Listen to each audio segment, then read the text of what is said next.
కాబట్టి ఆడవాళ్ళందరూ కూడా రాత్రి నిద్రపోయే ముందు ఈ పనులు చేయండి.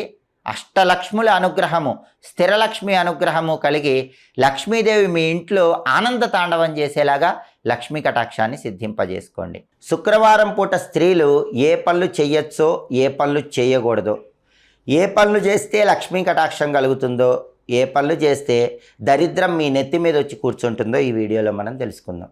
శుక్రవారం పూట ఆడవాళ్ళ ఇంట్లో ఎట్టి పరిస్థితుల్లో కొన్ని పనులు చేయకూడదు.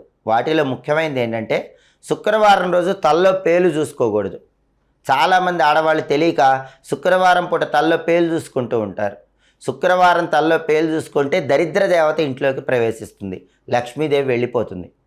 అలాగే శుక్రవారం పూట ముఖానికి పసుపు రాసుకుంటే ధనలక్ష్మి ఇంట్లో ఆనంద తాండవం చేస్తుంది. శుక్రవారం పూట ఆడవాళ్ళు ప్లాస్టిక్ గాజులు వేసుకోకూడదు. బంగారు గాజులు కానీ మట్టి గాజులు కానీ